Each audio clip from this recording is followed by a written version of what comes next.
आजमगढ़ लिए चलते हैं, जहां पर मुख्यमंत्री योगी आदित्यनाथ इस वक्त व्यापारियों से संवाद कर रहे हैं। और यही नहीं, समाजवादी पार्टी की सरकार के समय तो अराजकता ही उसका पर्याय हो गया था। देश के अंदर एक नारा चल पड़ा था, जिस गाड़ी में सपा का झंडा समझो होगा कोई जाना पहचाना गुंडा। यानी ये नारा ही चल गया था, लोग ये मान लिए थे। लेकिन इस गुंडागिर्दी की कमर तोड़ने का कार्य अगर किसी ने किया है तो हमारी सरकार ने प्रदेश के अंदर 2017 के बाद आने के बाद किया। क्योंकि ये लोग सत्ता में आकर के जिस प्रकार की तबाही मचाए थे, गरीबों की जमीनों पर, दलितों की जमीनों पर, व्यापारियों के प्रतिष्ठानों पर कब्जा करके जिस प्रकार की अराजकता इन्होंने पैदा की थी, ये किसी से छुपा हुआ नहीं। और आजमगढ़ तो इससे अपने आप को कैसे वंचित रख सकता है? आजमगढ़ तो इसका सबसे बड़ा भुक्तभोगी था। आजमगढ़ के नौजवान आजमगढ़ के बाहर जाते थे, पहचान का संकट खड़ा हो गया था। कोई धर्मशाला में कमरा नहीं देता था, होटल में आजमगढ़ का नाम लेते ही लोग कह देते भैया यहां कमरा नहीं, रूम खाली नहीं।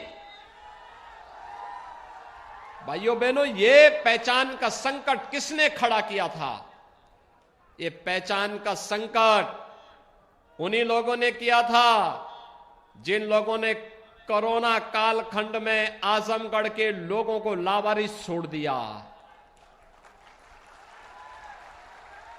आपने देखा होगा कोरोना कालखंड में प्रधानमंत्री मोदी जी पूरे देश में जनता की हालचाल ले रहे थे।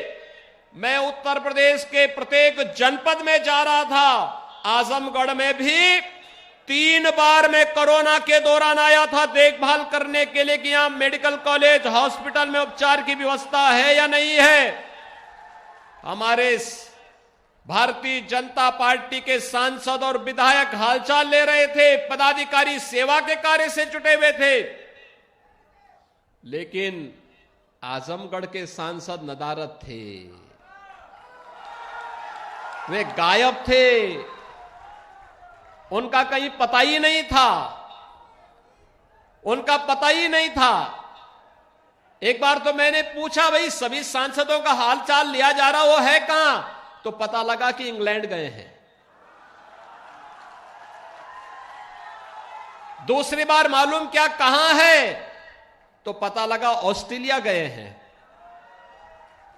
आजमगढ़ के लोगों ने ऑस्ट्रेलिया और इंग्लैंड जाने के लिए तो उन्हें नहीं चुना था। और जब वैक्सीन आया तो जिस वैक्सीन के कारण हर व्यक्ति को सुरक्षा का एक कवच मिला, जिस वैक्सीन ने देश के अंदर अब तक 11 करोड़ लोगों को सुरक्षा का कवच, 111 करोड़ लोगों को सुरक्षा, 125 करोड़ लोगों को जो वैक्सीन अब तक सुरक्षा कवच दे रहा है, अकेले उत्तर प्रदेश में 17 करोड़ लोगों को हम सुरक्षा का कवच दे रहे हैं। वह वैक्सीन, उन्होंने उसका विरोध किया था, कहा था कि ये वैक्सीन तो मोदी वैक्सीन है, ये वैक्सीन बीजेपी की वैक्सीन है। आप में से कितने लोगों ने वैक्सीन लगाया है? ये मोदी वैक्सीन आपने भी लगाया है ना? ये भाजपा का वैक्सीन भी आपने लगाया है ना? तो उनसे भी पूछो कि अब्बा जान भी लगा चुके हैं, अब तो लगा ही लो।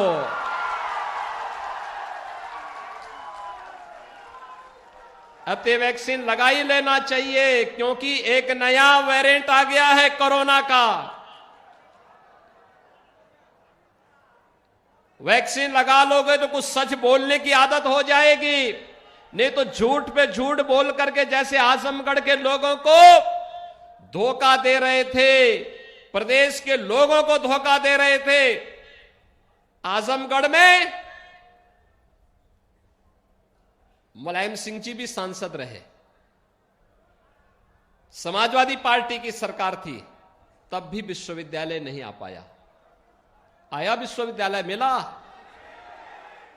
पूर्वांचल एक्सप्रेसवे भी नहीं बन पाया था, एयरपोर्ट भी नहीं बन पाया था, यानी ये सब काम सफाई में होने थे।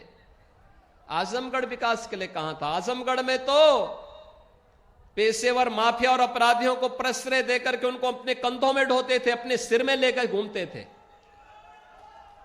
उस पाप के घड़े को लेकर घूमते थे। अपराधी, पेशेवर अपराधी और माफियाओं को अपने सिर में लेकर के ढूंढते थे, घूमते थे।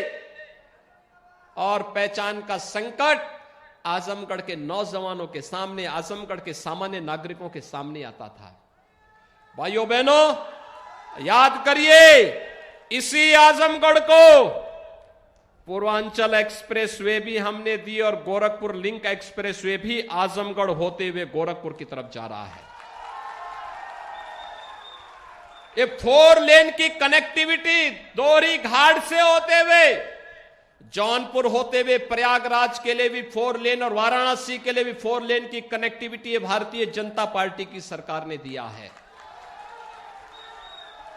आजमगढ़ में महान हिंदू सम्राट 11वीं सदी में जिन्होंने एक विदेशी आक्रांता को पूरी तरह रौंदने का कार्य किया था, सालार मसूद गाजी को महाराज सुहेल देव के नाम पर एक राज्य विश्वविद्यालय बनाने का कार्य भी हमारी सरकार कर रही है। इसी नए सत्र में वहां पर हम लोग क्लासेस प्रारंभ करेंगे और आजमगढ़ को देश के अंदर अलग अलग जगहों से वायु सेवा से जोड़ने के लिए भी एयरपोर्ट के निर्माण के कार्य को भी हमारी सरकार ने तैयार कर लिया है। बहुत शीघ्र आजमगढ़ का एयरपोर्ट जब प्रारंभ होगा तो आजमगढ़ के जो लोग मुंबई में कार्य करते हैं, आजमगढ़ के जो लोग कोलकाता में कार्य करते हैं, दिल्ली में रहते हैं, 1 घंटे में मुंबई से आजमगढ़ आ जाएंगे, 1 घंटे में आजमगढ़ से मुंबई चले जाएंगे, दूरी कम हो जाएगी और हवाई चप्पल पहनने वाला भी हवाई जहाज की यात्रा कर पाएगा। ये सपना भी साकार किया है तो भारतीय जनता पार्टी की सरकारों ने किया है, सपा तो नहीं कर पाई। भाइयों बहनों, समाजवादी पार्टी तो नहीं की इसमें से कोई भी काम, क्योंकि कार्य के लिए फुर्सत ही नहीं था। उनके लिए लगता था कि अपने कुनबे का, अपने परिवार का विकास कर लेंगे तो यही प्रदेश है, और हमारे लिए जब प्रदेश का विकास कर लेंगे तो वही हमारे लिए परिवार है। यही अंतर है। याद करिए भाइयों बहनों, ये लोग मौन रहते थे तब जब इस आजमगढ़ में, याद करिए, समाजवादी पार्टी की सरकार थी और सिबली नेशनल कॉलेज में अजीत राय की हत्या हुई थी। 2 महीने तक एफआईआर तक लॉन्च नहीं हो पाई थी और तब मैं गोरखपुर का सांसद था। तब सांसद के रूप में मैं यहां आया था एफआईआर दर्ज करवाने के लिए।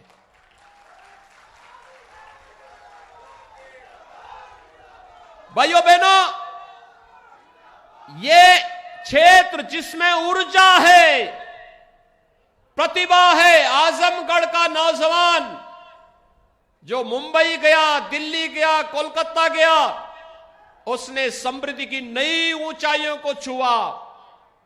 लेकिन समाजवादी पार्टी ने इसको अपराधियों का गढ़ बना करके यहां के नौजवानों के सामने संकट पैदा किया, पहचान का संकट खड़ा किया।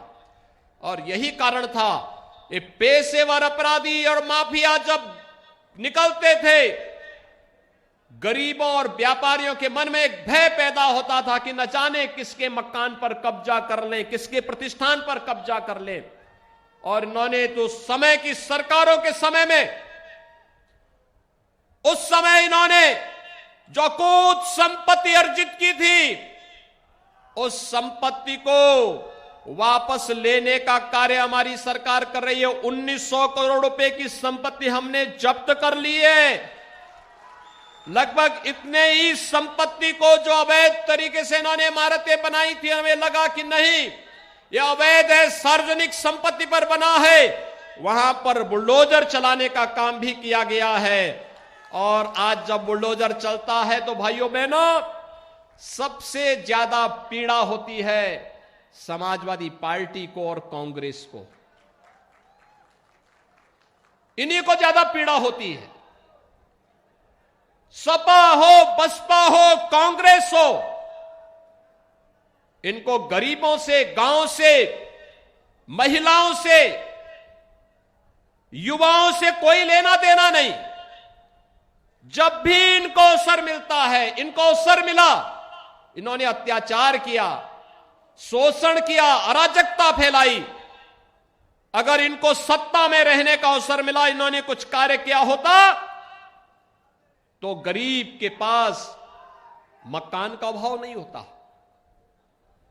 आपने देखा होगा जब प्रधानमंत्री के रूप में मोदी जी आए, कांग्रेस क्या कर रही थी 55 वर्षों तक।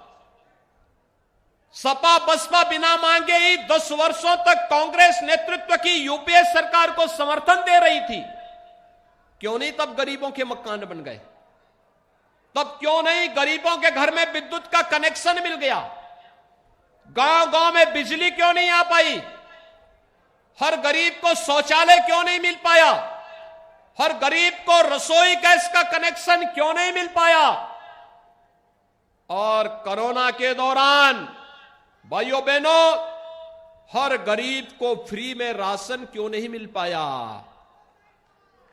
सरकार तो 2020 में भी 8 महीने तक और 2021 में मई से लेकर के और भाइयों बहनों होली तक, यानी 2021 के 22 के होली तक फ्री में राशन सबको मिलेगा।